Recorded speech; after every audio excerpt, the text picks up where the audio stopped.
to welcome everyone and to say, just as a little bit of housekeeping, up here in the corner at the top of the screen, you'll notice that there's a QR code. Anytime during the course of the presentation, you can click on the QR code and complete an evaluation, and I want to ask you to do that before you leave. Oh, this is not a good sign. Oh, there we go. So let's see, here we go. This is not easy to look here. Let me make this small. Okay, so we are going to be talking about the COVID-19 pandemic.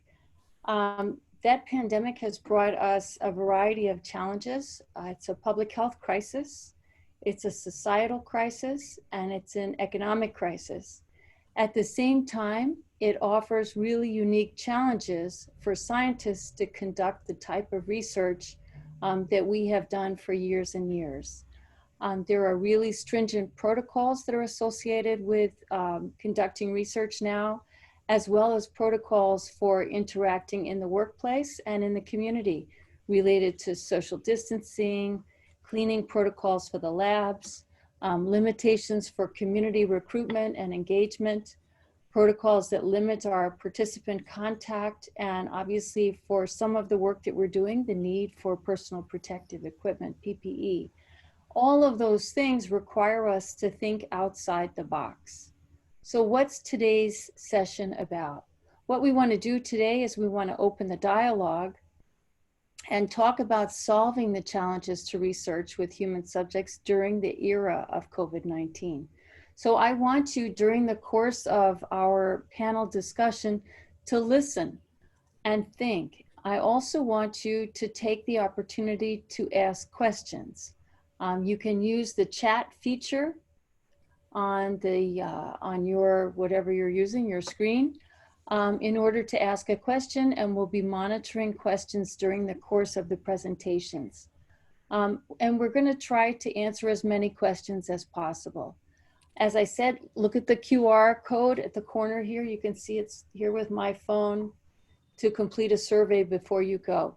I want to say, in terms of asking questions, what we're going to do is everyone who presents is going to present for about 5 minutes, and then we're going to have about 5 to 7 minutes for presenters to answer questions that, that come up. So who's going to present today? Well, I had something very nice written up to explain to you about each one of these people. However, that is now obscured by my screen. So I'm going to tell you what I think I know. Dr. Audrey Harkness, as you can see, is a research assistant professor with prevention science and community health. And Dr. Harkness has been very active in trying to solve some of these problems related to how do we conduct research during this time. Maria Tapia is senior research associate, and I know that she has also been at Barry, which is where I was at one point as well. And she's been conducting research on LGBTQ populations, among other things. Denise Vidot is an assistant professor with the School of Nursing and Health Studies, and she has been working with marijuana and the impact of marijuana in specific on cardiovascular disease. Steve Safran is a professor with the Department of Psychology and also has an appointment with the School of Medicine, and he's going to be talking about his own work with interventions in the community. Jimenez is an associate professor, one of my colleagues in the Department of Psychiatry and Behavioral Sciences, and he's been working with Latinx populations living with HIV. Lunthita Duthely is an assistant professor with the Department of Obstetrics and Gynecology and a recipient of a K Award. She has been working on mHealth. Dr. Maria Al-Qaeda is a professor through the Department of Medicine in the Division of Infectious Diseases, and she's been actively working in COVID data collection, so she'll be talking about real live data collection. And then Mr. Andres Vazquez is the clinical research coordinator for the CHARM Mental Health Disparities Core in the wing of the Department of Psychiatry and Behavioral Sciences. And he's going to be talking about his own experiences dealing with challenges related to administration. And a shout out to Paco, Castellon, who is overseeing everything that we're doing right now. So I want to just take a moment to talk about grant submission processes updates. And I want to tell you that there are some things we want to pay attention to with regard to grant submission. One thing that's really important is that there are a lot of funding opportunities that are specific to COVID-19. What does that mean? That means that if you are interested in funding if you are interested in funding that is related to COVID, there's a lot of opportunities. Many of the institutes have funding opportunities. I was looking at them yesterday as I was putting together the slides, and I want to tell you that there's a lot of money out there and a lot of opportunity out there. If you don't have a grant and there's opportunities for a supplement, find somebody that you can connect with and connect yourself to their grant with a supplement. And, you know, for those of you who have grants, think about whether or not a supplement would be appropriate for your grants. NIH is interested. Some of the areas that they're interested in having funding directed towards in terms of behavioral sciences are digital healthcare, community engaged research, vulnerable populations, and health disparities. I also want to give a shout out for the CHARM COVID-19 database. Since the COVID pandemic really hit us in Miami, the CHARM and CFAR have worked together to develop a database of people living with HIV who are living during the COVID pandemic and looking at how they respond in terms of mental health challenges, social challenges, financial challenges, and stressors. That's a database that's available for use by people who want to do research on HIV and COVID. There's a streamlined process, in case you haven't found out. There's a new streamlined process called IBIS that has been developed, and that is our new method of submitting grants. And there's also the amazing NIH Assist system, which I, as recently as last night, was working with, for working with active grants and ERA common submissions. So if you're submitting something in response to a funding opportunity, look at what submission system is needed. NIH can surprise you. For NIH grant submissions, make sure you look at the PA, right, the announcement, or the RFA, the request for applications regarding a modified submission process. For example, recently I submitted an application that had to be submitted as an email through the Office of Research Administration as well as a supplement. Didn't that create a bit of a kerfuffle? There's different types of methods of submitting, so confirm with the contacts at NIH and ORA about how the submission is done and what the deadlines are. Please plan early. Contact your grant administrator and/or ORA, and remember that our offices may be short-staffed and there may be some delays. So bear with us. We're all working hard to try to make things work. Let's see. Okay, I'm going to stop screen sharing now, and I'm going to turn the screen over to our first presenter, Audrey Harkness. Audrey, take it away. Thank you. Let me just get my screen shared. Okay. And is this showing up in presenter view? Yep. Okay, great. Thank you so much for inviting me to be a part of this. I don't necessarily have all of the solutions, but I think that this is going to be a really good discussion about some of the challenges and some of the solutions that we've identified so far. So what I want to talk about is a little background information, some of the challenges and innovations that we have faced as a cohort within the Center for Latino Health Research Opportunities, CLARO, the group of pilot PIs that are doing research during COVID that's behavioral and focused on Latinx health disparities. And then I'll give you an example of how we have kind of shifted a little bit in the context of my pilot project, and have some time for questions and discussion. And my part is more of an overview, so I'm going to try to not go into quite as much depth and just kind of touch on some different issues that we have been talking about so far. And then I think the subsequent presenters will get into more depth.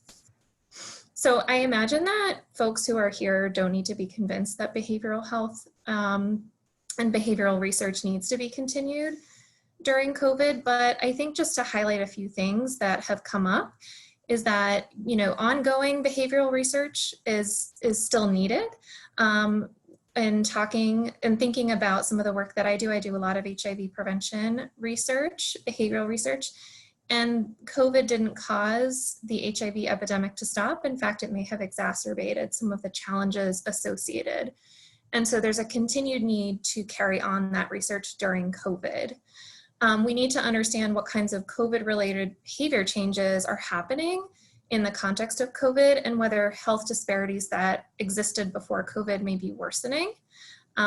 We also need to think about how existing interventions that may even be more needed during COVID can continue to be delivered. And then behavioral research is also needed to think about creative solutions for engaging community members in COVID prevention behaviors, COVID testing, and eventually a COVID vaccine.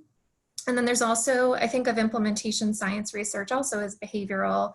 So how do we help providers and organizations adapt to what's going on with COVID and how these healthcare systems are changing so rapidly? So there's a lot of needs, and probably a lot of people on this webinar are maybe trying to respond to one or more than one or different questions altogether.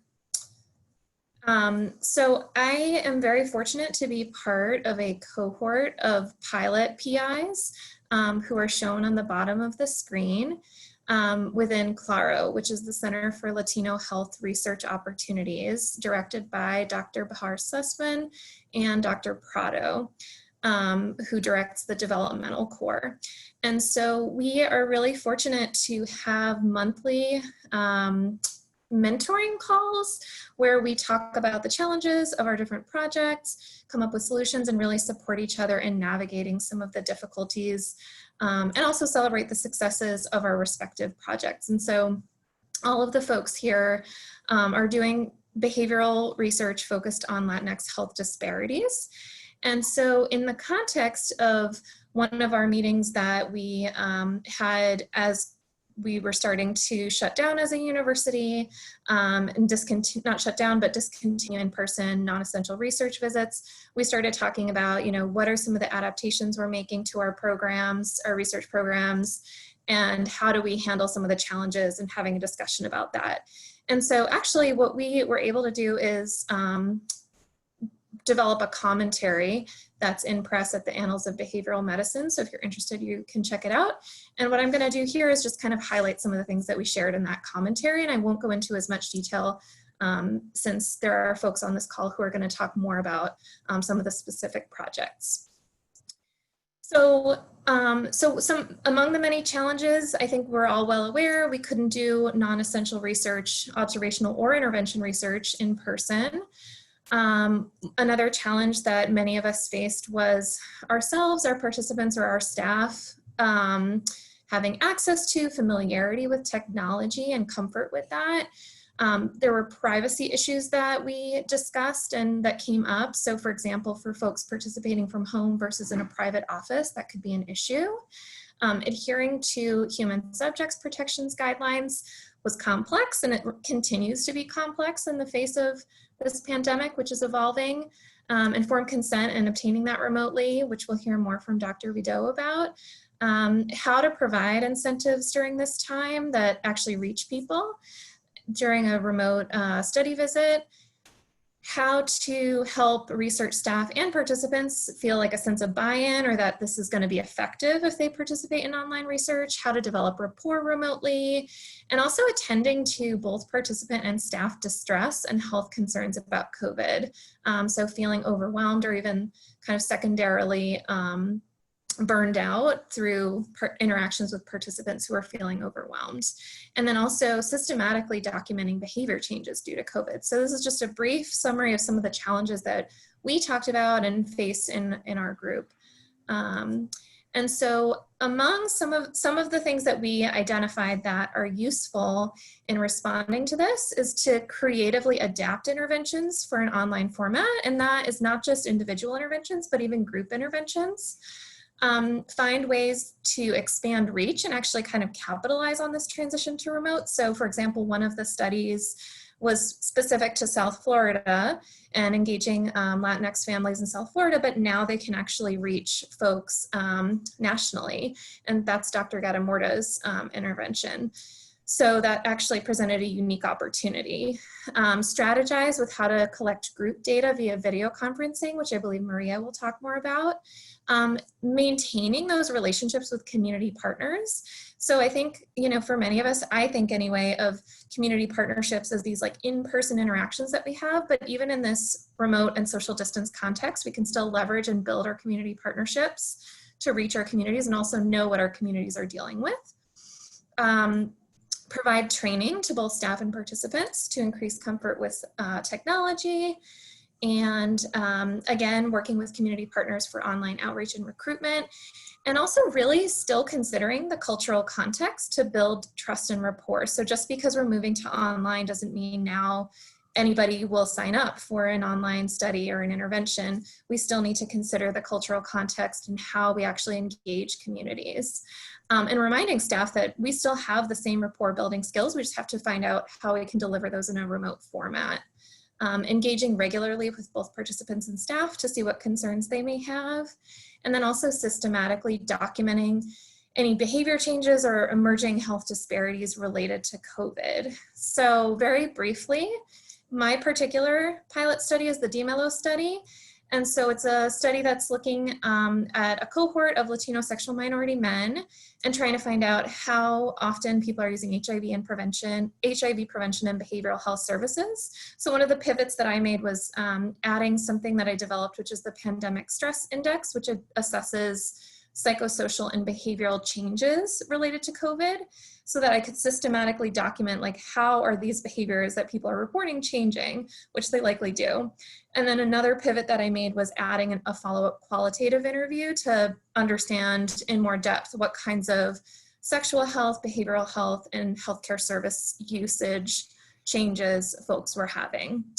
And so I will just end with saying there are a number of measures that are now available that I would recommend checking out. So the Pandemic Stress Index that I just mentioned is one, but the Claro measures database also now has 2 COVID measures, one from Dr. Vidot and one from Dr. Bahar Sussman. And then NIH also lists numerous COVID-related measurement protocols. And if you have a measure that you'd like to submit, you can submit to the email listed here to promote comparisons. And so that is all I have to say. So thank you so much.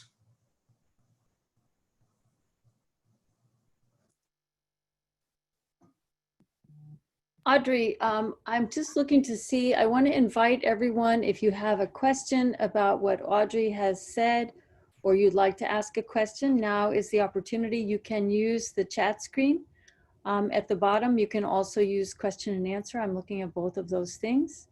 Audrey, I want to ask you, when you were doing these things, I noticed that you very, very quickly in the pandemic came out with the Pandemic Stress Index. Where did you get your inspiration for that measure? I thought that was really great, and I was really impressed with how quickly you came up with that. Thank you. I think I was trying to decide if we should pause enrollment. So things I was looking at were sexual behavior. So social distancing and all of this stay home order. I was like, well, should I even collect this data right now? Because maybe people aren't even having sex. And so maybe they're not using PrEP and maybe they don't need testing. But then it became sort of clear that this is not, like, I was sort of like, oh, maybe this will pass and I'll just kind of resume data collection in, April. And then it became very clear pretty quickly that that wasn't going to happen. And so I think just being adaptive and saying, okay, like, I need to keep going with this. And actually there are a lot of scientific questions that we can ask. And so we just need to document some of the changes that are happening. And I will also say there are things about it that I think are not perfect. And so I've had to try to let go of an inclination that I have when I do research, which is like, oh, I want to wait until I fully understand the situation or have it just right before I move on. And I think you have to kind of accept, especially in this context, that like it's just a very rapidly changing situation, and you need to be flexible and be willing to maybe, I don't know, not ask all the right questions, but at least you got some information. And with the qualitative interviews too, like as we're doing them, I'm realizing there's things I wish I had asked, but you know, you have to just kind of move forward. Yeah, yeah. Okay. Anyone have any questions? I'm looking here. Well, the other question I had was, I know that you're in your previous work or in the work that you typically do, you're working with Latinx communities and you're looking at sexual and gender minorities. And I want to know if you've had any chance to run the data, if you're seeing anything, you know, if anything's coming up in 30 seconds or less. Yes, well, I do have a webinar that should be, I think, going to be posted on Charm about the findings that we have so far. So please feel free to check it out. But briefly, the impacts are definitely vast. I don't know how they compare to other samples, or populations, but I think the amount of mental health distress is a lot from the pandemic stress index. And I will also say I have a wonderful team of people who are doing interviews and helping me do a rapid qualitative analysis, also a new thing that I hadn't done before. And so from that, we're learning really interesting things about patterns of sexual behavior and how that's changed over time through the pandemic for Latinx sexual minority men. So like a lot of resilience that we're hearing about and a lot of need for continued services as well. Okay, all right. Well, thank you very much. Thank you. Thank you. Our next presenter is Maria Tapia. I am not seeing her on my list of people here. Maria, are you here? If you're on with another link, send me a chat.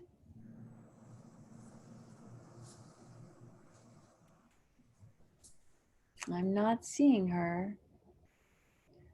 Well, then we're going to have to keep moving forward. There's somebody. Okay, so let's move forward and let's go forward to Denise Vidot. Denise, are you ready? If Yes, Maria comes in, hello. you can bring her in later. Okay. Do you want to take control of the screen? I sure can. Hello. Thank you, everyone. It's great to have this opportunity to be here. Can someone confirm that you can see my screen clearly? Yes. Fantastic. Well, what a great talk. And Dr. Harkness, it's a pleasure to go after you because a lot of our work has some overlaps. And I do want to say that I was inspired by your quick turnaround with the pandemic stress index that you've created, you and your team. So it's great to talk about this. So today I am going to be focusing on consenting and data collection.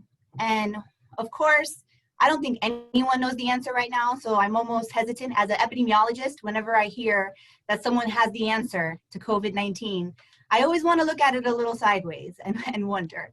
But I would like to share some lessons learned with you that we have learned in my lab from the internet survey that we have done related to cannabis consumers. So this study is an international internet-based survey, and it is of medicinal cannabis consumers and also recreational. We are representing 48 countries, which I'll show you data in a few minutes. But the key thing that I would like to integrate here into the introduction is that this study is a true collaboration between 4 different sites. And so I have them listed below. So we have, of course, the University of Miami, it's me leading the way. And then I have collaborators at SUNY Downstate, Dr. Marlene Camacho Rivera, and also UNC, Lineberger Comprehensive Cancer Center, that's Jessica Islam. And also my mentor for lots of years, Dr. Sarah Messiah, currently at the University of Texas Health Science Center at Houston. So much like Dr. Harkness has mentioned, I'm sure everyone who is attending this call now is very well aware of the impact of COVID-19.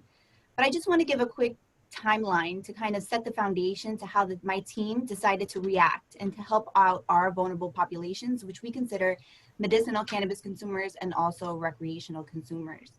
So as you know, March 11, 2020, the World Health Organization declared COVID-19 which is the disease that's caused by the severe acute respiratory syndrome, coronavirus 2, SARS-CoV-2, a pandemic. So that is interesting to start with at first, just this one line.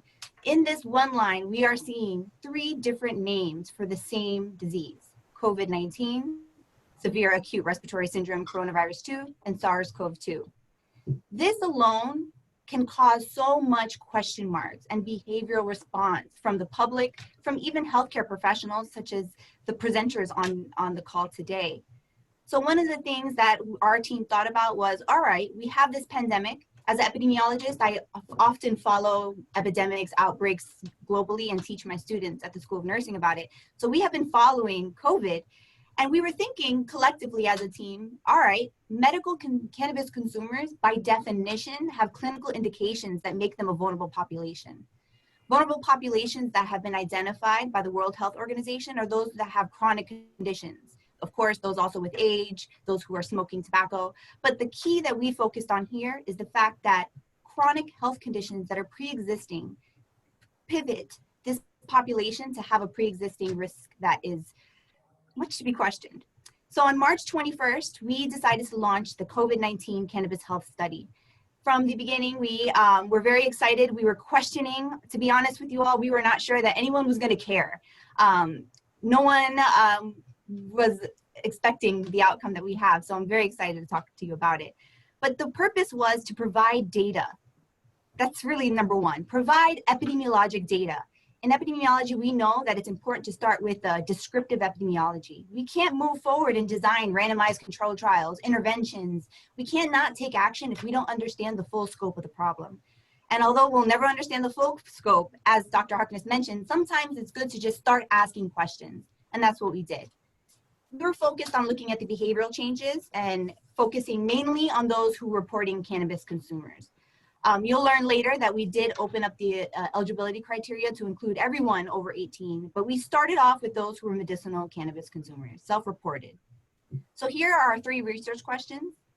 First, we wanted to know what are the patterns, routes, frequencies, and reasons for cannabis use during the COVID-19 pandemic. We wanted to know, are there differences in COVID-19 related transmission behaviors? Or what about fears by chronic condition?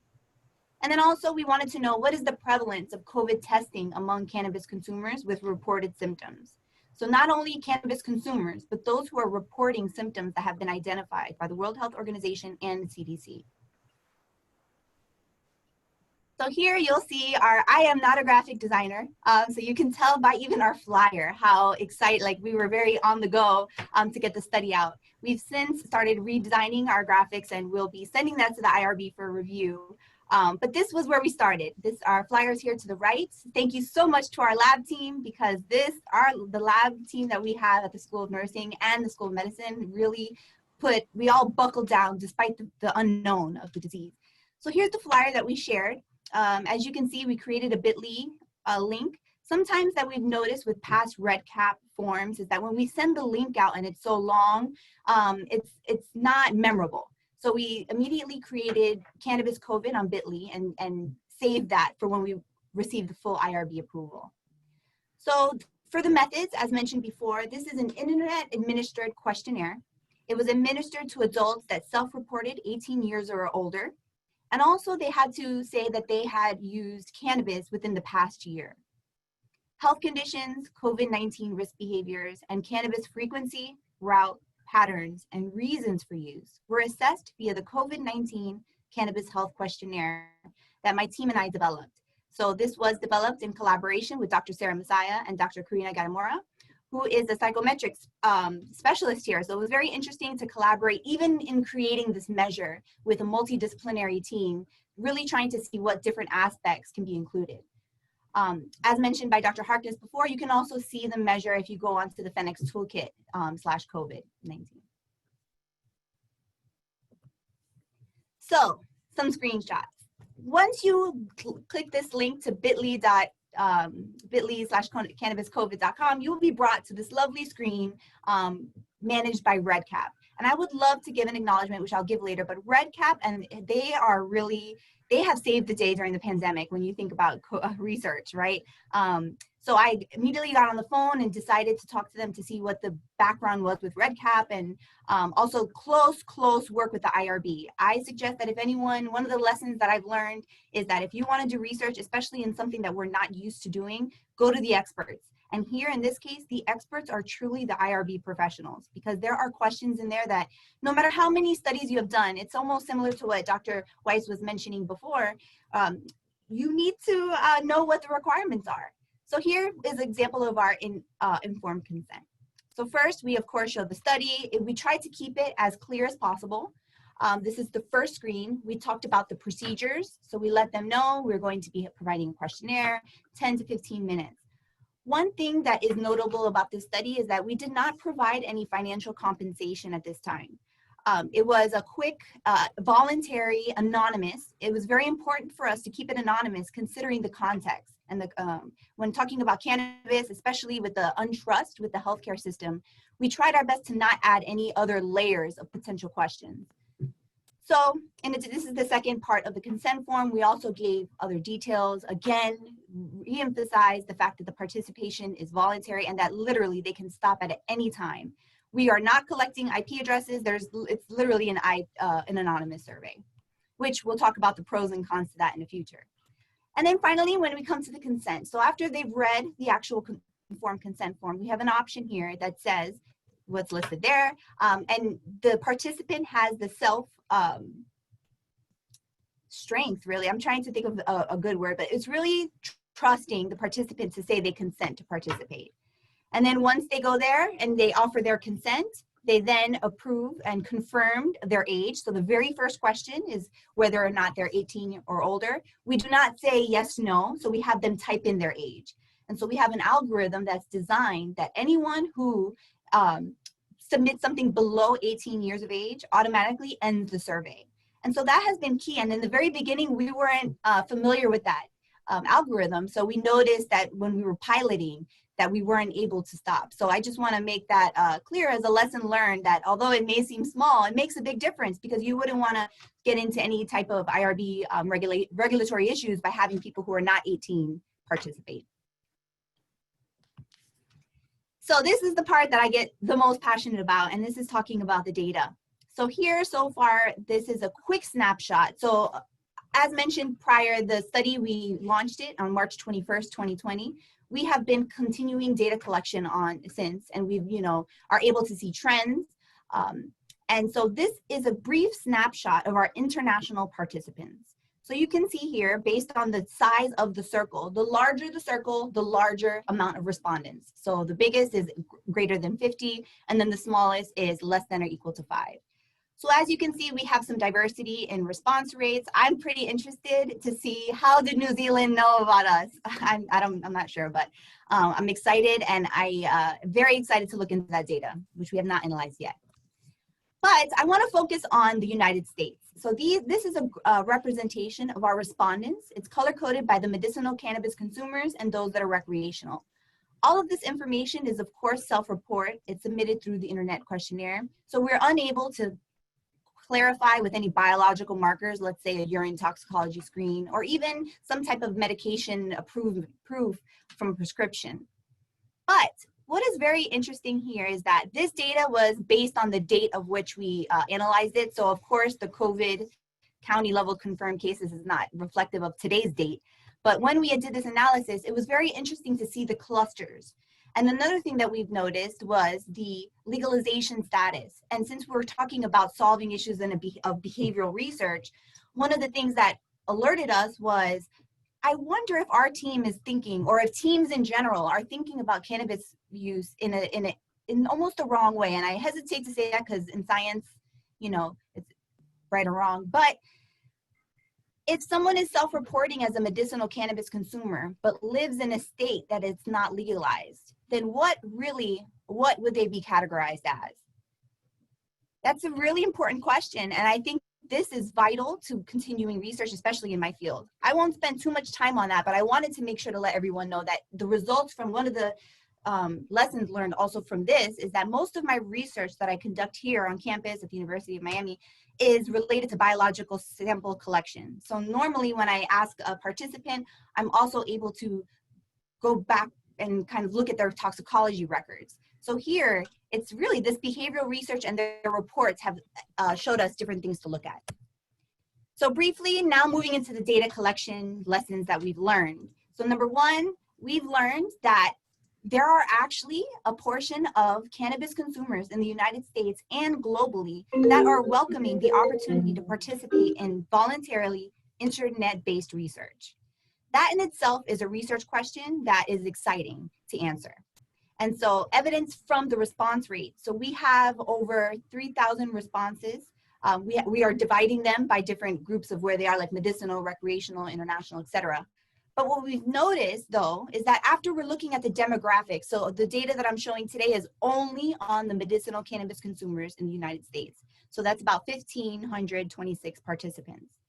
So in looking at this, one of the key items I thought of, and our lab we were really thinking of, is only 3% of respondents, or 3.7% are responding of a race or ethnic background of non-Hispanic Black. Only 10.1% are responding being Hispanic or Latino. So the majority of our participants to this survey are non-Hispanic white. Now, although that could be, that may not be as relevant to some, in our fields and in behavioral research, we know that all of this is integrated with biological outcomes when it comes to health. So my team decided to think, okay, well, let's look at what the data is saying. So in true epidemiologic form, we wanted to see what do other national samples show. So the National Survey on Drug Use and Health is a national probability-based sampling. And in 2017, colleagues and I from Columbia University, led by Sylvia Martins, we decided to go ahead and examine this data. So we looked at data from 2013, 2014, and presented it at the American Public Health Association. And we found that in this data set of those who responded in non-pandemic situations using the National Survey on Drug Use and Health, 7.3% were non-Hispanic Black and 13.6% were Hispanic. And these were also among medicinal users, and the sample size was of 1,000. So how does that compare and why does it matter? Well, number one, looking at the results on the right with the orange, that's from our study. So we have a prevalence of 3.7% of non-Hispanic Blacks and 10% of Hispanic and Latinos. Even looking at what a small subset of an analysis of respondents from 1 year from a national survey shows, we see that we're still very below the typical response rate of what it looks like in the US. So why is that important? These are why it's important. Number one, when looking at data, especially looking at COVID data, a lot of things are happening rapidly. A lot of information is being published and peer reviewed, and we need it. It's great.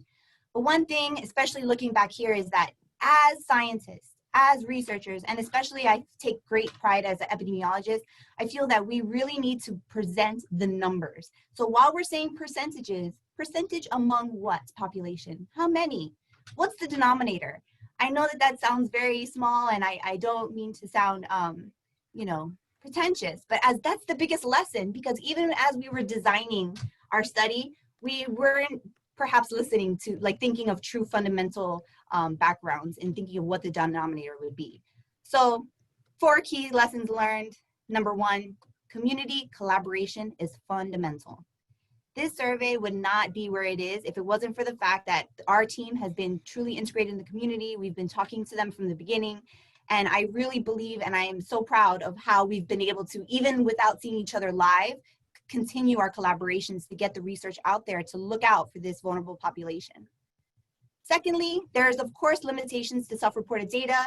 And in looking at the time, I don't want to take too much time, but the limitations are of course vast. However, in this situation, considering the stage of knowledge that we have, I always like to think back to the hierarchy of study designs. We have starting from cross-sectional all the way to RCT. So cross-sectional, yes, self-reported, but hypothesis generating. So this is why research like this is very important. Third, disparities in access.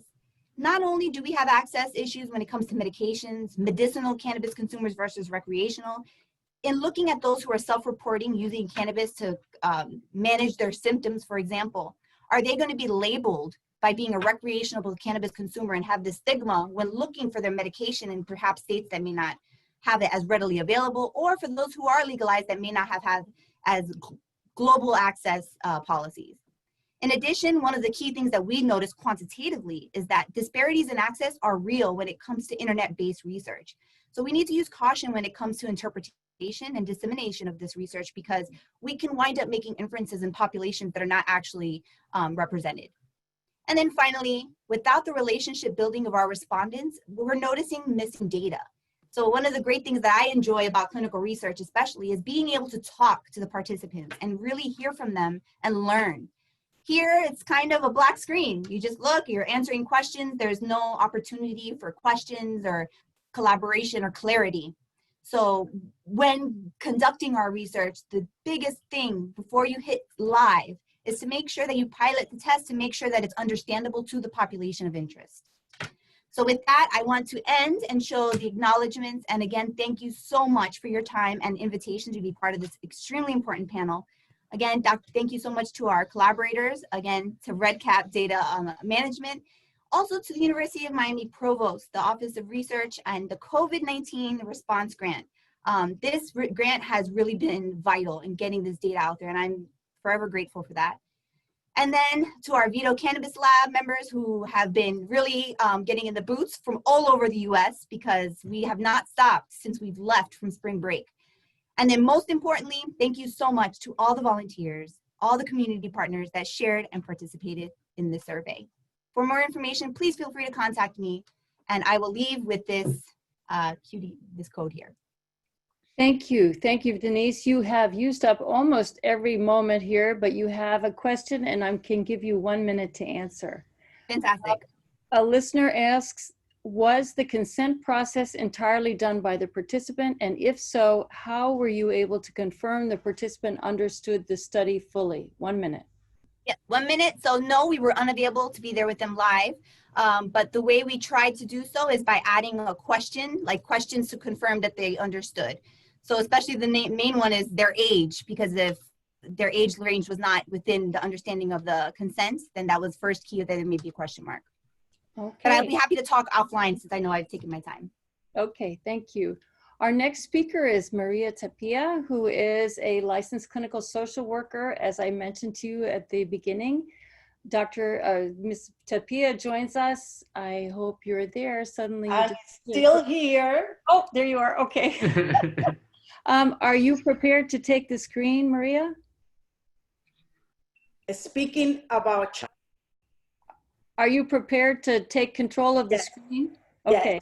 Yes. Speaking about challenges in doing this online. Yeah. This is exactly what happened. Do you see my screen now? I see your face, not your screen. Okay. Andres, can you? Do you want? Oh, here we go. There Mr. Tapia, you're there. Okay. All righty. Let me open the presentation. No problem. Do you see it? Yep. Yep. Okay.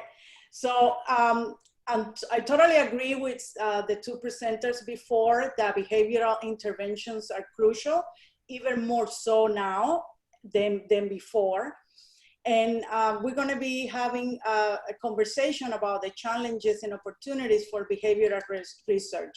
So let me give you a little bit of the background about our study and some of our implementation science programs. We have the Familias Unidas, which is an evidence-based parent-focused intervention that we developed at the University of Miami. And this program consists basically of 8 parent groups that are usually done face-to-face, and 4 visits that are done with the parents and adolescents where they can communicate to each other some of the skills that the parents learn.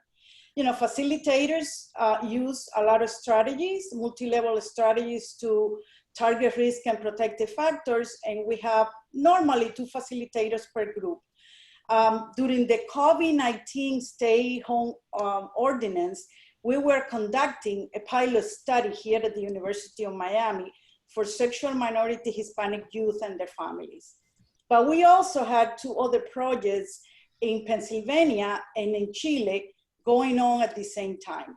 So we had these 3 sites, and during the COVID, when we were ordered to go home, we had that sexual minority group here at UM, and we had one group face-to-face. But within a week, we needed to transition to online format. And we're gonna be talking about what we did. So it took us a week, and we mobilized all the facilitators to conduct assessments of the family, not only to give them support during the time that we all were struggling and we didn't know, everybody was so nervous, and also to assess for technology. What type of devices did they have? Did they have internet where they were willing to do this online, continue the groups online? At the same time, we also had the Pennsylvania site, and we had a group there that had completed 6 face-to-face groups, and they also had recruited families for another group. The transition there took about 3 weeks, and also during the time that the transition occurred, the facilitators conducted weekly check-ins and also shared information with the participants. We also had a bigger implementation study going on in Chile with 200 families throughout the different regions of the country. And it took a little bit more than 4 weeks. And again, the facilitators called all the families, they assessed for technology. They also had weekly check-ins during this time. So what were some of the adaptations and challenges that we had to do? We started with the Miami study site. The team contacted, like I say, all families and adolescents within that week. We were ordered to go home, I think at the last week or third week in March, and we immediately contacted the families. We asked them questions regarding the feasibility of continue the groups online. We also asked them about having internet, computer, tablets, smartphones, so the kids could participate in the groups and the parents could participate in the group. We also needed to do a quick adaptation of all the materials to retain the participatory nature that you have when you have live groups. So we needed to somehow adapt this to an internet format. We also needed to familiarize and practice Zoom. That, you know, most of us have heard of it and most of us have participated in meetings, but we didn't know exactly how that was going to work. We also conducted weekly meetings during 2 or 3 times a week to also address confidentiality issues with participants and using a Zoom format. So we tried to, some of the challenges that we encountered, just like we had here today that I couldn't get on the panel, internet and power down for facilitators and parents. We had those challenges, and some of the solutions that we did was to, for example, both the facilitators recorded the sessions and had access to share screen. We also had privacy issues with families living in one room that they told us, you know, I simply cannot be by myself in one room. So we problem solved those issues. Like, for example, we had one parent who had to conduct the groups on her balcony. We had another parent who had to go to the car in order to participate in the groups because they didn't have room in the house.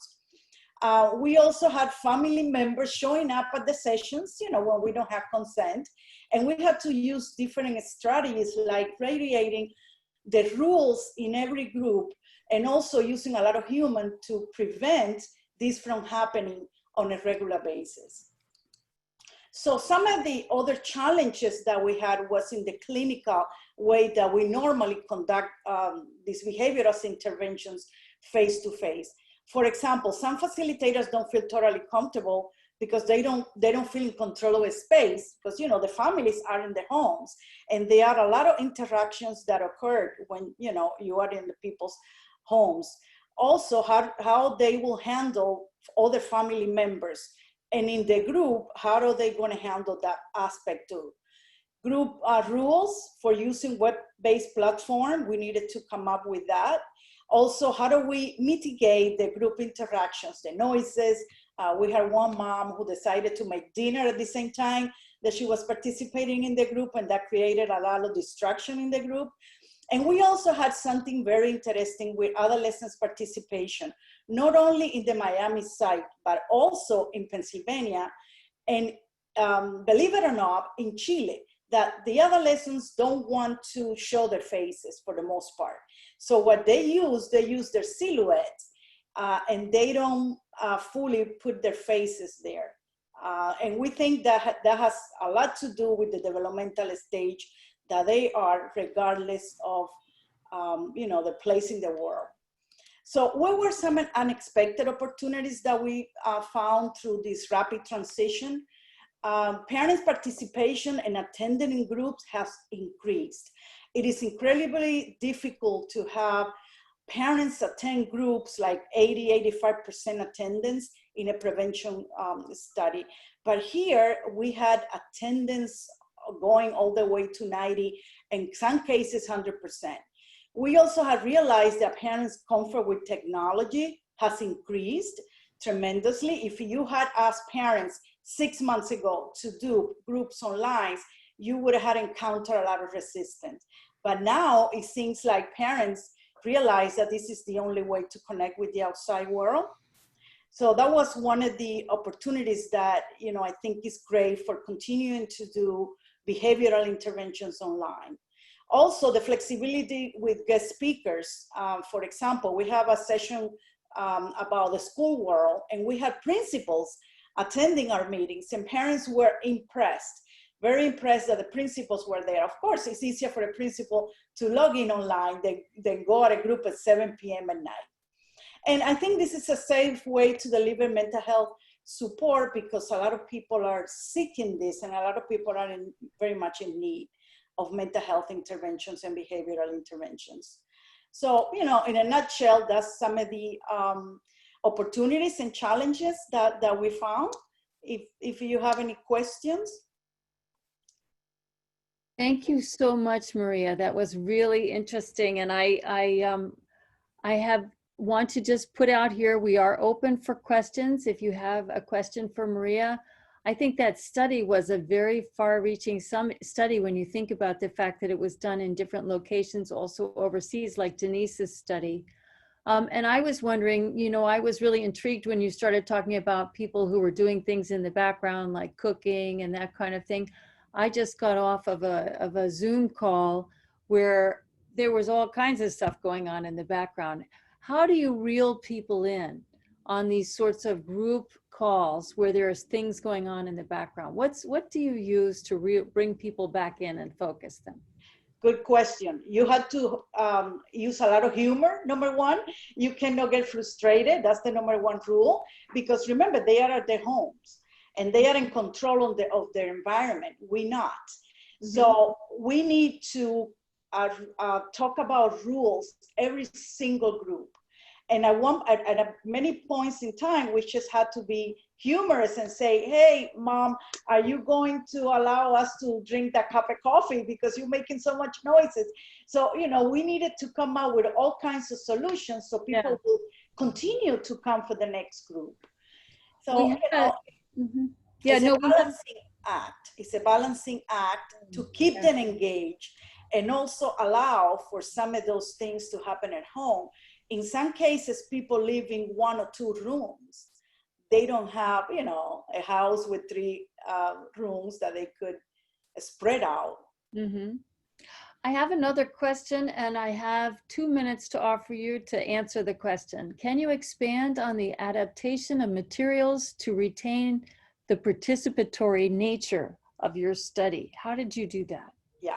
Very good question. We normally use videos when we do the face-to-face. Some, small psychoeducational videos that we call skill videos. So we continue using those as well. But we had to create animated slides to explain, not to explain because ours is very participatory, but we also needed to control and mute participants so not everybody will talk at the same time. That was one of the things that we used to do. And our materials, we created a lot of more materials that we normally do in a face-to-face. So we will use a combination of, figures, things that were easy to the participant to see and sort of understand not only the discussions that will occur between the members in a group. Okay, all right, thank you. Very, very interesting. Our next speaker is Dr. Steve Safran, who is the director of CHARM and has been working with mental health and substance use and HIV prevention forever. And I'm really looking forward to hearing what you have to say about interventions. Take it away, Dr. Safran. Okay, actually, I need to just do the screen share thing.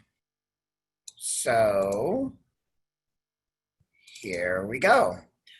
So I was assigned data collection and intervention. So I guess we have a little bit of overlap. So I will emphasize some of the things that people have already talked about, but also hopefully add a bit of a new perspective as well. But the talks have been excellent so far, and we've definitely experienced some similar kinds of issues. In my few studies that we are working on domestically here in Miami, we have studies, one study that was just smack in the middle of data collection. That's the first one, Project Impact, which is a HIV risk reduction intervention for men who have sex with men and abuse stimulants. And those are the advertising materials on the right that you can see. That's done in collaboration with colleagues in Massachusetts. And, you know, that study, we were right in the middle of it. And also we were having a bit of a lull with recruitment. And we were just starting to get recruitment up again when COVID hit. And so we had to take a pause. And we're going to be restarting soon, but I'll talk a little bit about some of the changes. Although we were continuing with participants that were in our intervention. Project Esteem is a study that is also for men who have sex with men and was really working on just that, self-esteem and coping with sexual minority stress, but also HIV risk. And that study, we had finished the acute interventions and we were just in the follow-up period. And both Impact and Esteem have face-to-face assessments for ratings of different behaviors, mood, and sex, as well as participant-rated questions. So we had to transition those kinds of activities. And then we had one study, Life Steps for PrEP, which had not yet started, and we were doing all of the 6 months preparatory material. That study involves for people starting for men who have sex with men who are starting pre-exposure prophylaxis. As most people may know, that's a medicine that you can take for high-risk individuals to prevent getting HIV. You take it daily, and you can't get HIV if you're adherent. That study, we involve sending text messages to individuals to remind them to take their PrEP daily, as well as for people who don't respond from the text messages, who are still non-adherent or struggle with adherence despite getting these reminders, would get 4 sessions of counseling following our Life Steps intervention. And we were to recruit in the Department of Health PrEP clinic, as well as the University of Miami PrEP clinic. And then that's also a 2-site study with Boston. So Fenway Health in Boston, their PrEP clinic, or their regular clinic, which provides PrEP. And then through CHARM, I think Andres Vazquez is going to talk more about this, but we have a community survey and a patient database. Community survey is for anyone that wants to take it. Mainly we do venues where people may be congregating that are high risk for HIV, and the patient database is HIV positive patients in the Jackson HIV clinic. And then I'm not going to talk about my 2 international studies, but they also had some COVID related issues that came up. So basically our lab was like in the middle of, you know, we had studies starting, studies winding up, and studies right in the middle. So we had to adapt all 3 of those kinds of components for collecting data. We did talk a little bit about remote consenting, or Denise Vidot did, and I just wanted to say, you know, for our lab, fortunately, we were already doing e-consenting, and that's like a lesson learned. If you have switched over to this, like, you should just never go back, because, you know, if you do e-consenting and you have people that have to fill out a questionnaire anyway on their own, or the survey on their own, and the e-consenting doesn't let you do any of the other study activities until the e-consenting is done, you'll never have that study violation of losing a consent form because it's automatic. You have to do it in order to move on to the next study activity. So we had been doing that already, thankfully. And so the transition really was to just do the e-consenting instead of in person, doing it over Zoom. The only issue is that when you do it in person, we would give them a printout of the consent form. So we had to, be a little bit more creative about, getting them either a PDF or mailing them a copy if they like. The IRB does allow phone consenting. We had a little bit of a confusion with the IRB at one point about whether a witness wasn't needed for the e-consenting, but my understanding now is that a witness is needed if you do phone consenting, but that there are ways to get that to happen. And, I have the slide, I have the little graphic there of the essential elements of informed consent.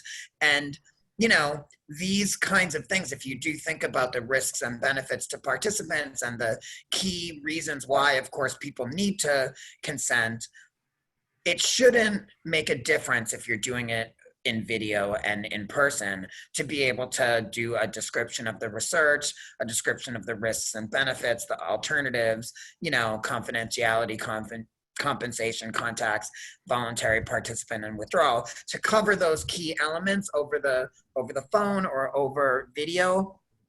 As long as you are making sure that the person's paying attention, it should work similarly to doing it in person, and that's what we've been doing. I heard some talk about this, but when designing the surveys, particularly when people are doing it on their own, ease of administration is so important. And I had done some international work with the HPTN several years back, and we had to actually stop the study because the remote data collection just wasn't where it needed to be, and we really learned the lesson. I say it has to be like an ATM. Most people can walk up to an ATM and just do it without training. And so the beta testing of any kind of REDCap survey or Qualtrics survey or any data collection tool that you're going to use to have participants do the questionnaires on their own just needs to be perfect in terms of how easy it is to use. So Audrey Harkness, who already spoke, and we now also do attention checks in our questionnaires. So once in a while you'll go through and it'll just say what is 2 + 2, or please state what color you see, to make sure that the person is actually not randomly responding. And then you do need to come up with a contingency as to whether you're just going to not count the data or whether you're going to ask people to redo it or what. And make sure that that's part of the either consenting or part of the IRB approved activities. And ultimately there are going to be some people that probably still are not going to be comfortable with the remote survey collection, and maybe having a contingency in there for reading the surveys to people when needed, which we are doing for one of our studies for CHARM. Our studies have clinical interviews, which are also done by a Zoom. The nice thing is that they can be recorded for inter-rater reliability ratings. We do remote ratings, for example, of depressed mood, where part of it involves asking people questions to rate their mood over the past week or two, but also there are some where you have to actually rate the appearance of the person and whether they look, for example, slowed down or heavy, in their arms and legs. Heavy looking, not physically heavy, but, weighted down. And, so we are able to do that over Zoom. And, when we have clinician interviewers using the research assistant to help set up the visit, if it can all be done via Zoom, you can bring in the interviewer either with a breakout room or with the RA signing in and out. So that's one way that we've got through that. The other thing is with specimen data collection, and some of this we've been able to solve and some of it we haven't. It depends, we were doing some biomarkers where the degradation just wouldn't allow for us to collect those, and we're trying to figure out ways to still do that, because we really aren't seeing in person, as we know, research at unless it's deemed critical. So so the specimen component of it, if it's not a critical study, we can't necessarily do.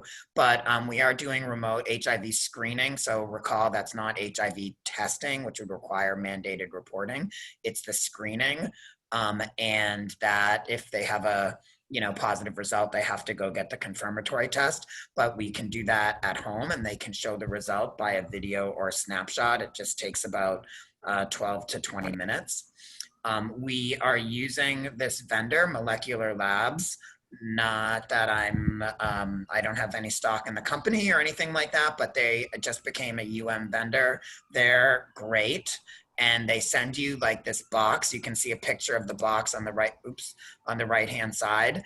And it's like a whole kit. They'll do the PrEP adherence, dried blood spots, and they'll also do STD testing. The dried blood spots are not susceptible to degradation, so we're able to have people prick their fingers and splotch on the card and send that in this box to Molecular Labs, and actually they're quite affordable as well. 1 minute. Oh, really? Already? Oh my gosh. Okay. Interventions. We're doing interventions via Zoom. We already had a flip book, and some key suggestions are to really make sure to A, watch the participant, and B, talk through logistics in advance. Private is not on the train platform. That's empty during your session. And to stay reaching out to the participant. We are doing counseling about sex and drugs. So some things that have come up are like talking about COVID, but not in a preachy way. We're doing behavioral activation, which involves getting people to do more outside, within whatever they can do for activities of pleasure and mastery. And we've had to do a lot of problem solving around that, problem solving social support, and also noticing, like, some people drug use is way up because they have too much time. Some people it's way down because they have no money or access to the social context. We've seen some people with no changes in their sex lives, and those people might get COVID because they're still going out. Others founding a newfound abstinence. We are seeing people replacing drug use with drinking due to access. And so we've added assessments of these kinds of things to the extent possible to our studies. We are struggling with in-clinic recruitment. Sorry, I know you said a minute. I'll try to go really, really fast. Yeah, you're completely out of time now. Okay. Well, right. Should I stop, or should I do 30 more seconds? 30 seconds. Okay, we were struggling to do in-clinic recruitment. We are still trying to do that. Starting with new participants, we're finding is much, much harder than continuing with participants because of establishing rapport. And we really need to feel like it's not just, transferring to remote is not just like you can just do it easily. A lot of our participants, especially diverse and disenfranchised communities, have really enjoyed coming in and spending time with us and getting, the TLC that we provide in doing research studies. And I know my colleague Sanisha Dale really feels the same way with her African-American women living with HIV in her studies. So there we go. I am done. Thank you, everybody, on this thank you slide. Thank you very much, Steve. Thank you very much. Our next presenter is Danny Jimenez. Dr. Danny Jimenez is Associate Professor with the Department of Psychiatry. Steve, can you unshare? Great. Danny. Dr. Jimenez. Yes. Hi. Sorry. No matter how ubiquitous these Zoom panels are, it always seems very weird to me. So bear with me. No, that's fine. So I'm going to start sharing my screen now. And okay, here we go.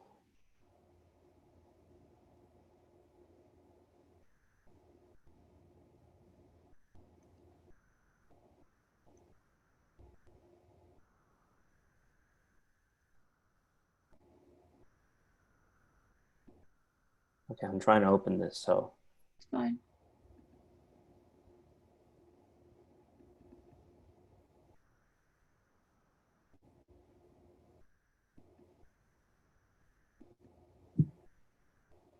Okay.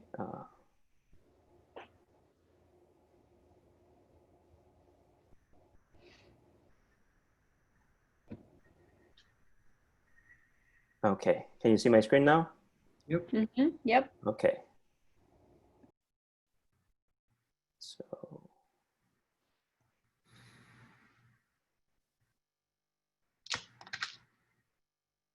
Sorry, trying to get this, there it is. All right, sorry about the delays and everything. So thank you, everybody. So the presenters, I feel have been fantastic so far, and I hope I don't lower the bar, even though I just started to do that with this very choppy introduction at the beginning of the presentation. But so today what I wanted to do was I wanted to take a slightly different tack from my other co-presenters. And so rather than tell you what we did, I wanted to tell you how we got to the decision and as to how we did what we're doing now. And then also some of the things that we had to think about, because we are dealing with we are dealing with an older Latino population. And so at the time when we were shut down, we had 2 active studies going on. One study, we were about to start recruitment. We had planned to sort of kick off recruitment in April. And then when we got the shutdown notice in March, that got put on hold. But with the other study that we have, that one we had just finished recruitment, and we were very excited that we had just finished recruitment. And we had 3 intervention groups going on at the same time. And so at the time when we were told to shut down, I reached out to my mentor to get advice from him, and he told me, just remember, social distancing does not mean spiritual distancing. And he was right. So one of the most important things that I took away, and that I'm still, and that I have learned from this, is that we have to maintain a personal connection to our participants, and we have to let them know that we are with them in spirit. And we have to, when they're in our study, I feel like we have to do whatever it takes to stay connected, especially if they are participants in an intervention study. And so in order to do that, in order to maintain my connection, I had to rely on my experts. And my experts are my staff. And they're Natalie Ferris, Orieta Fontang, Gabby Cabezas, and Elizabeth Soriano. And rather than me just telling them what to do, because I didn't know what was going on, I had to ask them. I had to get their input, because they had their ears to the ground. They're the ones that know what's going on, and they're the ones that know best as to what is or isn't feasible. So I could have said, well, let's go ahead and, let's switch our groups to Zoom. Let's start doing Zoom calls or FaceTime meetings and all the like. But when it came down to it, they're the ones that told me, yeah, that's not going to be feasible, or yes, that's going to be feasible. And so, one of the things that I really learned too, and in discussing with them, was that we have to keep in mind the digital divide. And we've talked a lot, especially over here on this panel, and, in our daily lives, really, these stuff like Zoom, WebEx, FaceTime, that's all been so ubiquitous. That's all been sort of part of our now normal daily lives. And they're great because they're an efficient way to communicate with each other. You get to see people almost face to face. But there are a lot of concerns that go along with these tech options. Older adults and people of color have varying degrees of access and also comfort with technology. And so while these these tools are fantastic, and to a degree they make our lives easier, and they don't always work when we're trying to work with older adults and also older people of color. So to keep in mind that low tech options work quite well too, right? So They may not provide the same benefits, but they are even more ubiquitous. So everybody's got a telephone. In fact, some of our participants have flip phones. So that was another reason why we couldn't necessarily go to even e-consents or to Zoom meetings and things like that, because these folks just didn't have the access to a computer or to the internet, but they did have a phone. So we were able to, scale back what we had thought we could do. And so, with that, like, there are no accessibility or comfort concerns because they are very comfortable using the technology that is available already and that they have been accustomed to using for many, many, many years. And so that was quite quick because I wanted to make sure that there was time for questions, but I'd be happy to talk about, the actual decisions that we made in order to get to where we are. But I just wanted to make sure that there was enough time. Thank you. Thank you very much. Knowing what I do about your research, Danny, I wanted to ask you, I know that you were working with older Latinx men, right? Right. And that your intervention had a strong outdoor component that was about people being together, right? And I think there was, it was about walking and being outside. Right. And so, how did you transition there? So, so my intervention is called Happy Older Latinos Are Active, HOLA. Hola. And the intervention it's a community health worker led intervention where groups of 6 participants get together to go for a group walk. And in that group walk, they socialize, they exercise, and then it's done in a centrally located park. And so when we were told to shut down, that's when I relied on my participants, on my staff, and rather than me saying like, well, let's just go ahead and maybe we can Zoom to get the social connectivity together, and then we'll figure out how to get them to exercise. But it was them telling us like, no, like, let's scale it back. Why don't we just do it over the telephone where we can connect with them, they talk to us, and they still get the social component, but and then we encourage them to do the exercise and to go outside when they can.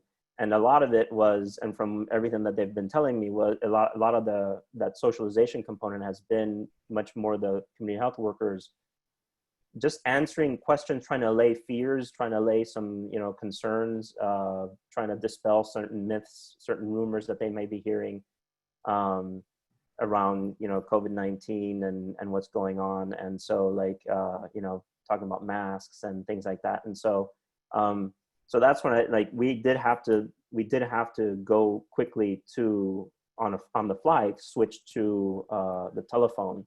And it hasn't been great because it's the telephone. So, but because of that personal connection that my staff has been able to make with them, we've been able to retain all of our participants in our study. And so right now we've had 2 of the 3 groups that we had, they've both completed, and all 12 participants that are eligible have finished their follow-up interviews. We are planning on doing 3 months, a 3-month post-intervention follow-ups, and then already 1 group has reached that mark, and all 6 participants have completed their 3-month follow-up questionnaire. And again, I think it just speaks to the fact that we've been present in their lives, because we just didn't say like, okay, well, we're done here, like, because we're all shut down, we can't do anything. But instead it was more of like, okay, well, how can we do this? And knowing the limitations of the technology that was available to the participants, we were able to come up with a solution that although not ideal, it works. So I have one very quick question. I'll give you 30 seconds. Someone asks, they appreciate your down-to-earth approach to the transition. What do you mean exactly by not spiritual distancing? So we are with them in spirit, in the sense of like, they are not alone. Like they're still part of our study and they're still part of our team. And so that's what I mean, not spiritual in the sense of religiosity, but spirit in the sense of like, we are in this together, and you are part of our team, and you are part of our study. And so we're gonna make sure that we do right by you. Okay, all right. Well, thank you very much. Our next presenter is Lunthita Duthely, who is, as I mentioned, a research assistant professor, and she's with OBGYN and doing research with women in the local community in M Health. And Lunthita, you are now a black screen. Are you ready? Here Yes, she comes. I am. Yeah. All right, take command.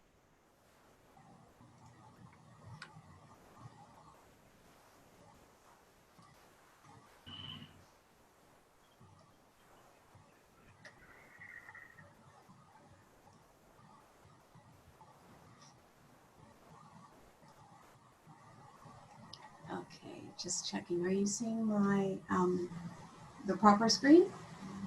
See your notes and your main screen. You see the notes and the main screen. Okay. Correct.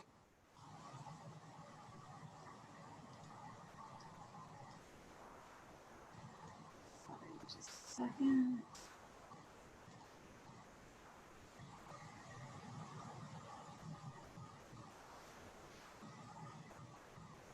I find there's a lot of performance anxiety for me personally with Zoom. Now we're set? Perfect. Yeah. Okay.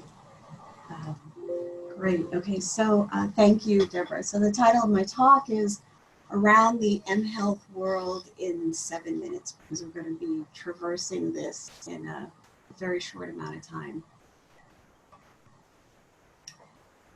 So I'm going to talk a little bit about M Health or mobile health technology and the use in behavioral health in general, and then some privacy and security issues to consider. I'll talk a little bit about my study, which is the M-Care study with women in HIV, a couple of the challenges I'm experiencing personally, and sharing some resources. So, arose by any other name. So we hear these terms, M-Health, E-Health, telemental health, telepsychology, telepsychiatry, telebehavioral health. And they're all kind of like different versions of the same thing. It kind of depends on your perspective. But basically we're talking about the use of some kind of either mobile system, a telephone, a tablet, obviously a PC. E-health is usually dealing more with interacting with like the medical record or accessing an online portal. And then depending on your perspective, whether you're a mental health practitioner or a psychologist, a psychiatrist, you'll use the term telepsychology, psychiatry, or telebehavioral health. And so there are different modalities, obviously. You can use a phone, a cell phone, a tablet. These are the more popular ones. And then there are other things like sensors and things that can be attached. And we're not going to be talking about that today.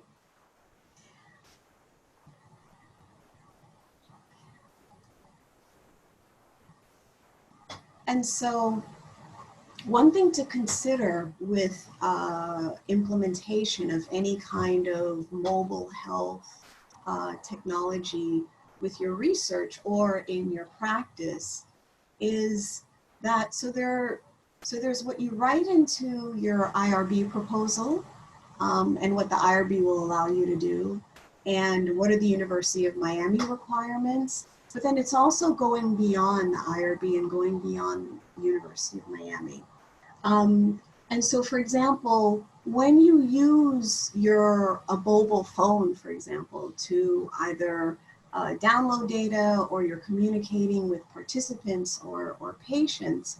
And so, for example, there's the native exchange access to our email Outlook, which if you have that set up, as soon as you put your security code, it opens up. And so anything that's been shared, like if you have email where you've been, sharing participant data, even if it's de-identified, that's something that's easily accessible for anyone who may have access to your phone, which is a little different from the Outlook app. So way back when, the Outlook app did not exist. And if you wanted your email to come to your phone, you accessed it through Exchange. So for example, I actually still have both.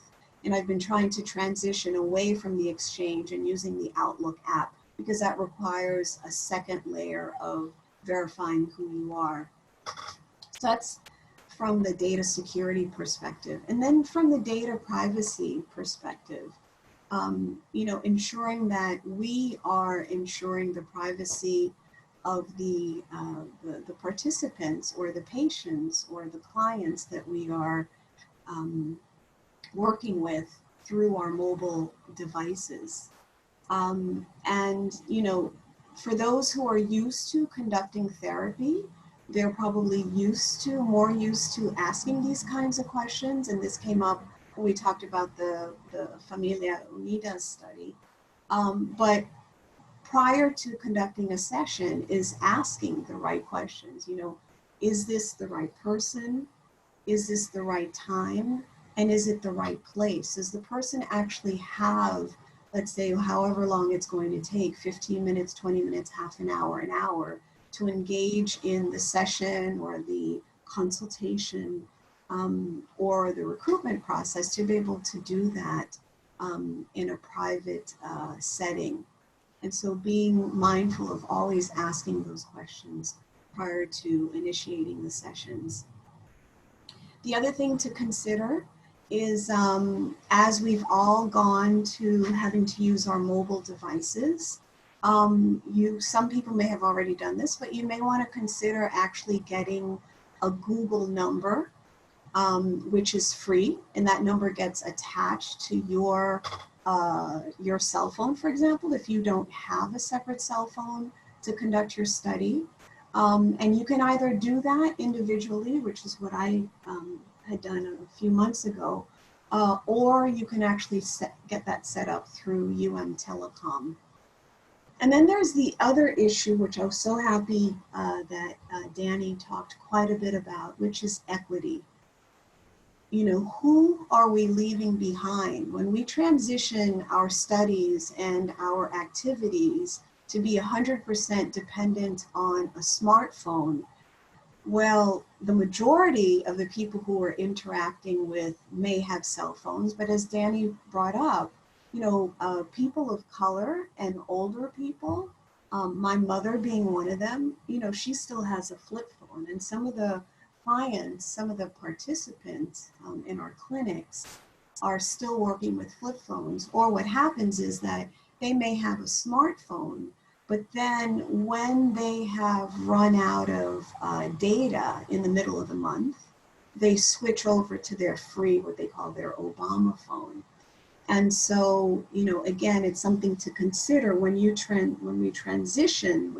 to transition to this completely, for the most part, online way of communicating and being highly reliant on things like Zoom, who is not able to connect. And so this does create kind of like an equity issue, right? So we have some people who we are able to contact and communicate with via the video, and then others where we are not able to do that.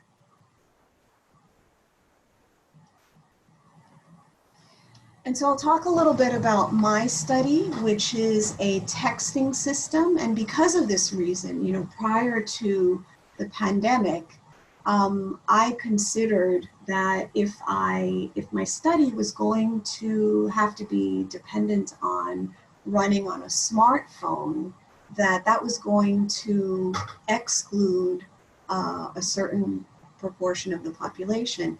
And even some of the clients and participants we have in our women's and HIV clinic, they may have a smartphone, but they're not comfortable using it for anything other than calling. They may not even, they're just like barely using it for texting.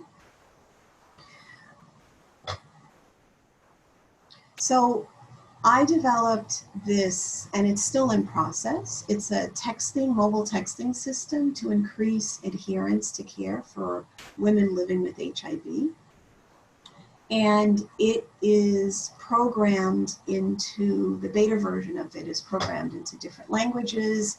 It sends text messages in English, Spanish, and Haitian Creole. It runs on a flip phone, so it's SMS only, it's not MMS, because MMS will not run on a regular flip phone. And it's developed on a platform which is called Twilio. And so for me as a K awardee on a very, very tight budget, this worked quite well, because literally for about $25 a month, you can run your Twilio texting system. 1 minute. 1 minute. It runs on a desktop PC. And what happens is that you choose an area code and a phone number, and the messages come that way, as opposed to, so some of us may be used to receiving, let's say from our credit card company, you know, a number that'll say like 313-45. Those are a lot more expensive. They cost like about $1,000 a year to operate. So that's not the type of messages that our participants will receive. And some of the... Lunthita, I'm going to have to ask you to wrap it up. Your time is up. Okay. And so one of the things that I have had to do is to make the decision, because it was an ethical decision. Patients were hardly coming in even for their own visits, the non-pregnant patients, even once the clinics ramped up again. And so the study is actually on pause for now until patients are coming back more reliably, and it's a long-term study which requires full engagement. Thank you. Thank you very much. I'm sorry I have to keep everybody on such a short leash here. Thank you for sharing about your study. Our next presenter is Dr. Maria Al-Qaeda, who's an infectious disease specialist and a professor of medicine here at the University of Miami. Dr. Al-Qaeda, are you with us? Calling Dr. Al-Qaeda. Oh, here she is. I'm here. Let me just share my screen. How is that? No, that's my Zoom. That looked like your screen. Yeah. It was my screen, but it was the Zoom for some, okay, sorry. Sometimes, I'm sorry. Not, I know you trusted me sharing my screen, but as you can tell, it was the wrong. Let me see. Okay, so here you can see, so let me just.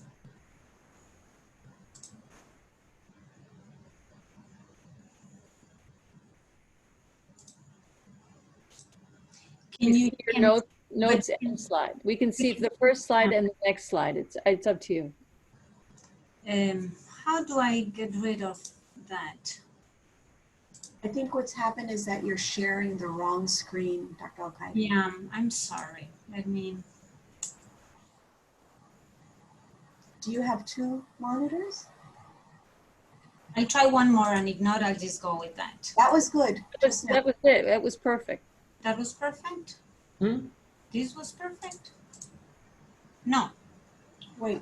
No, the other one. No. The other was perfect. I think you're choosing the wrong window. There you go. Perfect. This is perfect for you? Yes. Okay. Okay. So thank you. Thank you for having me. And I learned a lot. I wish I had listened to all this some time ago. Because there are a lot of things that we struggle to do in the clinical research that can be done much easier, such as e-consenting, and we recently moved to e-consenting for a lot of our studies, and many other more e-modalities. I will be talking mostly about in-person visits and in-person sample collection. I do a lot of biobehavioral research, and one of the issues that I thing we all have had is how can we get samples from our participants? And Steve referred to that briefly. And I'll touch a little bit more about how we are doing it in our units.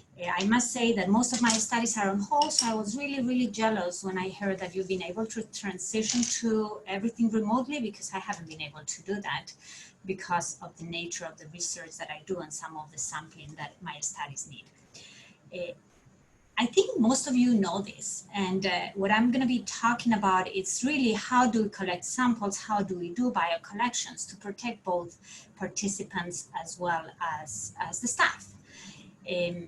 I think everybody that's on this webinar knows how is SARS-CoV-2 transmitted, but in case if you have questions, the main route of transmission is droplets or aerosols, and that's really how we can be infected, mainly when we see people for studies that are not COVID studies. And when we see people for studies that are maybe COVID studies, then there are other routes of transmissions that may be relevant, such as airborne. There's a lot of talk of whether this virus can be transmitted through airborne, and it can, but it probably can in settings in which we are doing collection for COVID samples, when participants or us are not wearing masks, and certainly in the hospitals when we see people that we know are infected with COVID.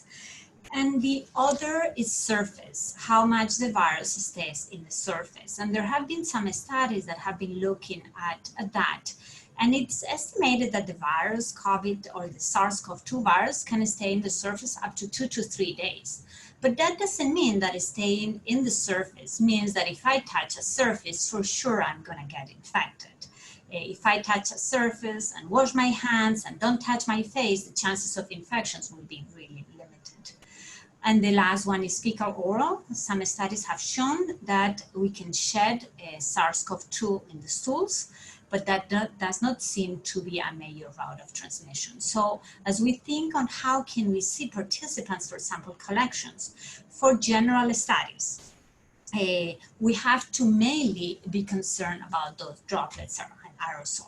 And since really early in the pandemic, we were really working on trying to see how can, when we go back to work, how can we minimize the risk for both participant and staff? I couldn't work from home most of the times. My team couldn't work from home most of the times. We didn't leave for a spring break. I was very, almost crying when I was hearing some of you, because I said, well, we have to go out. We have to see patients. We have to see participants. And how can we do this in a way that is safe for everybody? So the university has university rules, and we have to follow them, and we follow them. But we've gone a little bit beyond that, and we actually started implementing those rules even a little bit earlier than the general rules came up. One of the things that we do every time before we see anybody for a visit, we contact them by phone and we ask them for COVID-related symptoms. And these questions have changed over time. I think when we started early in the pandemic, it was, have you traveled to China? Have you traveled to Europe? Obviously now you don't need to travel anywhere. So the questions that we ask are the same as we ask when they arrive to the visit, and we ask them, have you had any symptoms? Cough, fever, nausea, vomiting, diarrhea, loss of smell or loss of taste? Have you been in contact with someone with COVID? Or have you tested positive for COVID? We recently have had people come into clinics and come into studies that were not asked, have you tested positive? They were asked, have you been in contact? And do you have any symptoms? And as we saw them, they said, oh yeah, no, I tested positive last week. So I think now working in Miami, we must assume that everybody has tested positive at some point over the past few months, and will test positive at some point. So if they say yes to any of those, it's no visit, and we postpone to 14 days. This is something that we do every day over the phone when we call them and when they come to the visit. When everything is no, we see them, and we see them following an algorithm or following the protections that are general protections, like marking in in dark the contacts that we have for non-COVID studies. We have interactions that are not clinical, we greet them, we see them. For that, we use hand hygiene, and we also use mask. Everybody's wearing a mask nowadays and a face shield.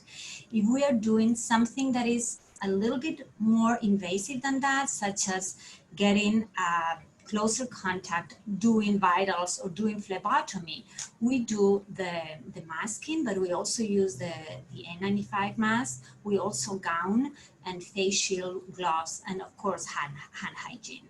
And if we do studies with COVID participants, we actually try to do it in spaces where there is really a minimal contact and are not tried to be not indoors. Really try to protect both us and the staff and our participants. We started a COVID study, which was the Miami Action Cohort, and it's a study that has two components. One is a behavioral component that is being done using a lot of the technologies that you've mentioned, electronic consenting, red cap, and incentives, which will be discussed later. And then once we identify participants who are positive, and this is an HIV study funded by the CFAR, who are both COVID and HIV, or only COVID, they come for visits. And when they come for visits, you can see what we are doing to collect their samples. We are really working very hard, and the team that is listed there have been working really hard in trying to collect those samples with the best safety that we can for both participant and staff. There are other technologies, like Steve mentioned, dry blood spots, and there are samples that we are not collecting that at some point we will need to start collecting for our studies, genital samples, swabs. What we are doing is we collect the blood and we collect the samples that are nasal or mouth, from the mouth, saliva, and urine and swabs. We give them to them, and then they bring them back so that we don't bring participants who may be infected into the building. It's a lot of work. It's much more work and that what we've done before to collect samples, and certainly, as you can imagine, this is done outside, and the temperature now in Miami makes everything much more difficult.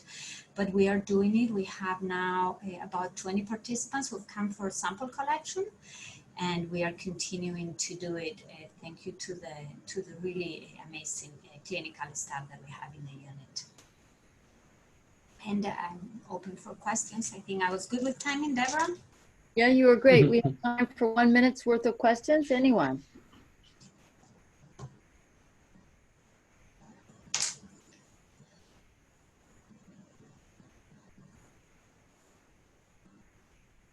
Dr. Alcaide, I know a lot about your study, and I know one of the very interesting things that you're doing is you're looking at differences between people who are HIV positive in terms of them in the outpatient setting. Are you finding anything especially interesting in your samples? So there's very little data of how COVID affects people living with HIV, and most of that exists. It's been done in the hospital, retrospective reviews of people who were hospitalized with COVID and HIV. Our study focuses on the community, meaning outpatient or mild COVID.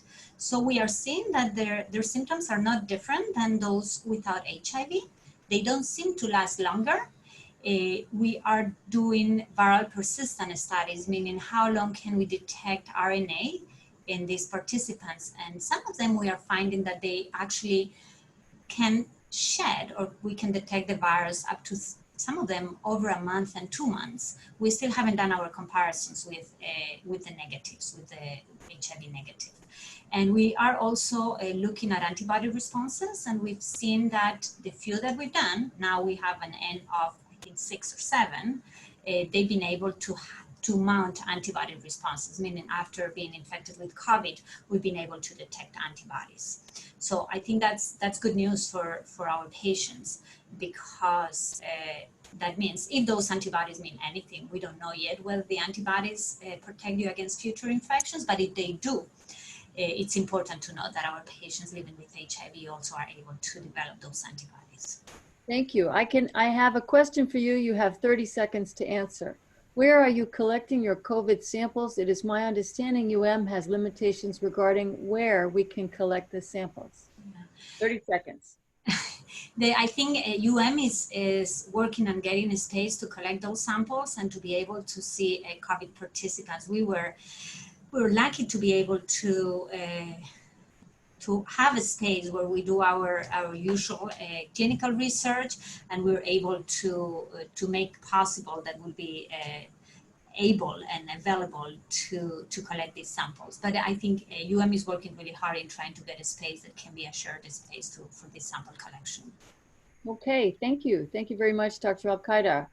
Our next speaker is Andres Vazquez. Andres Vazquez is a research coordinator for the Mental Health Disparities Cohort, and he's going to talk a little bit about the practical aspects of dealing with the administrative components of our work. And I want to remind you, please, before you go, click on the QR code and go to the survey. Andres, take it away. Hi, good afternoon. Well, the administration process haven't changed that much, but please note that approval procedures may take a little longer than normal due to limited staffing. I would like to talk about a little bit about petty cash custodians. Please should consider having your checks mailed to your home. This is because most of us are working remotely, and it will be more convenient instead of going to the university and collect the check. Also, if you're considering opening a bank account, if you don't have a bank account, you consider opening a bank account, please keep in mind that the banks right now, because of the COVID situation, they're only accepting by appointment. They don't do walk-ins. So preferably when you do an appointment with the bank, please make sure that you have the check already. So you have the check and you can go to the appointment and make everything easy and smooth. Also, I would like to say something about PIs. PIs usually don't add fees to their budget. Well, mainly because they used to do a normal the payments to the participant by using cash. But since we are in a discriminating situation where we are now using the online system, so now fees should be considered in their budgets.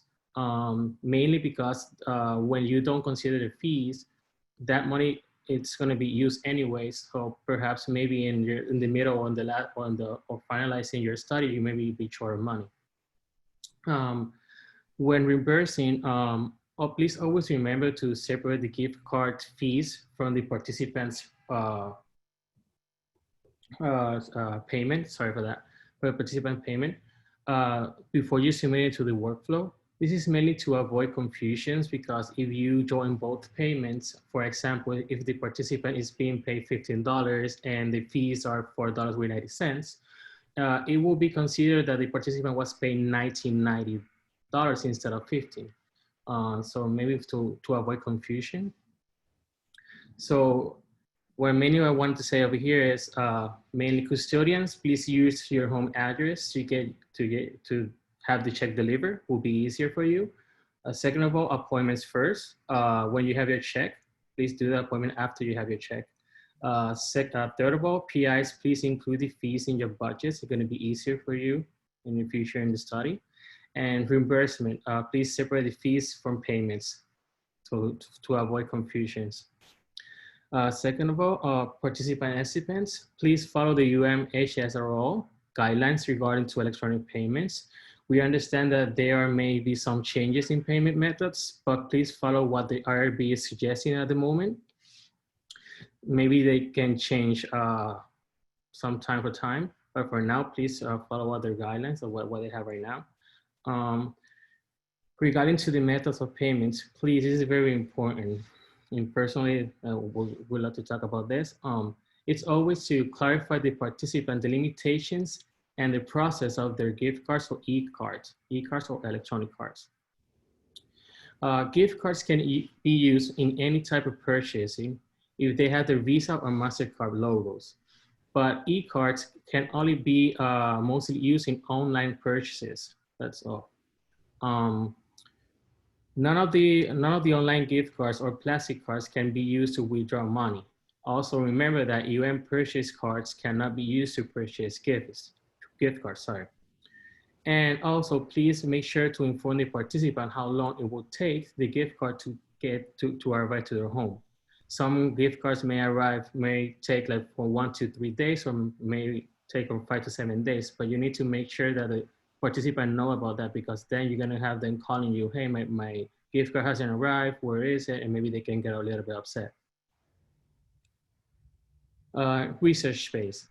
If in-person research activities are approved, work with your administration to ensure you have appropriate space for research activities. Please, it's important that you consider your social distancing requirements. And this is very important. An approval SOP has to be made and posted at the space of working.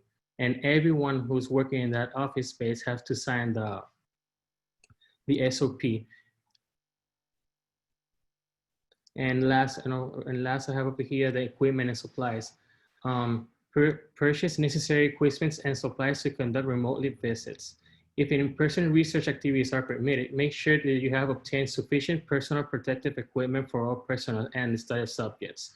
I would strongly recommend that it's always good to have an extra equipment just in case something unexpected happens. It's better to have more than less.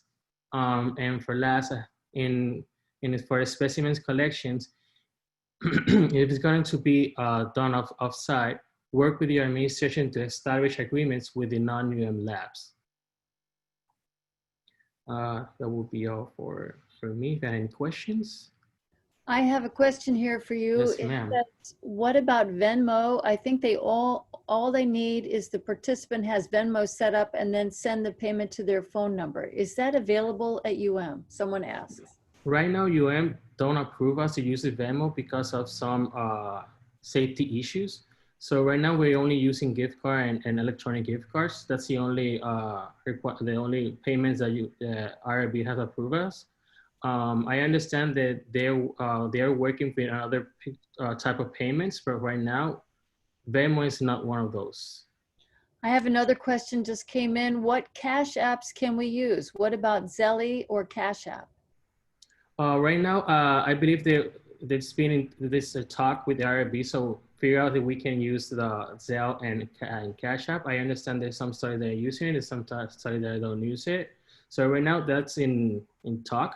So as soon as I have any information, maybe you can give me your email. I can email you back the information that I received back. I have another question. Could we mail checks to participants? I believe not.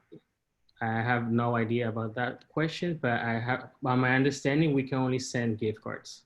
I have another question. If a participant does not have a social security number, how can we pay them? I believe we don't need any social security, so we can send a gift card. We only need the address, the phone number, and the name. Yeah, I agree. I think that's right. Mm-hmm. Well, oh, here comes another question.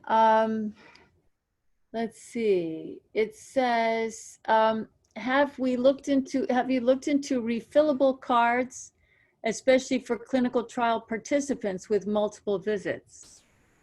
Clin cards, I think.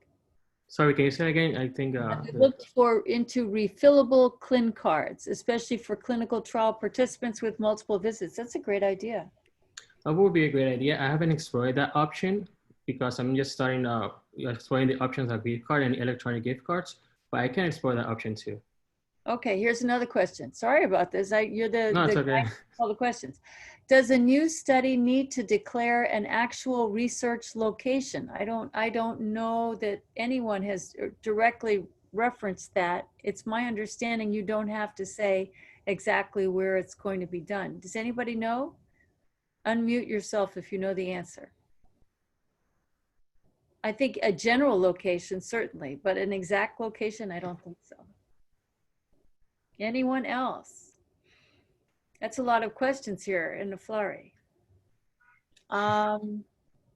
Okay, I think that's it for us. We have a couple of minutes left.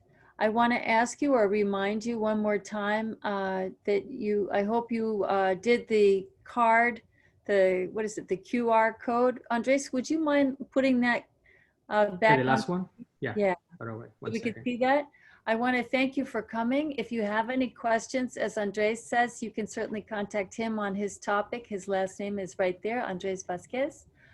And if you want to contact someone who was on the panel, their names are up here. Just scroll along and you can see them. The Q card does ask you if you'd like to see another topic similar to this one or anything like that. Audrey Harkness makes a comment, yes, you can mail checks, but it can be a hassle. Here's somebody else who says you can scan deposits for impressed accounts. This is Steve Safran, who knows something. And then Audrey says CLIN cards are not good for one-time study visits, but they certainly would be good for people who are coming for multiple visits like cohort studies. So thank you very much. We're just about out of time. Please take the survey and have a great day. Thank you so much, all of my panelists. You guys were amazing. Thank you so much.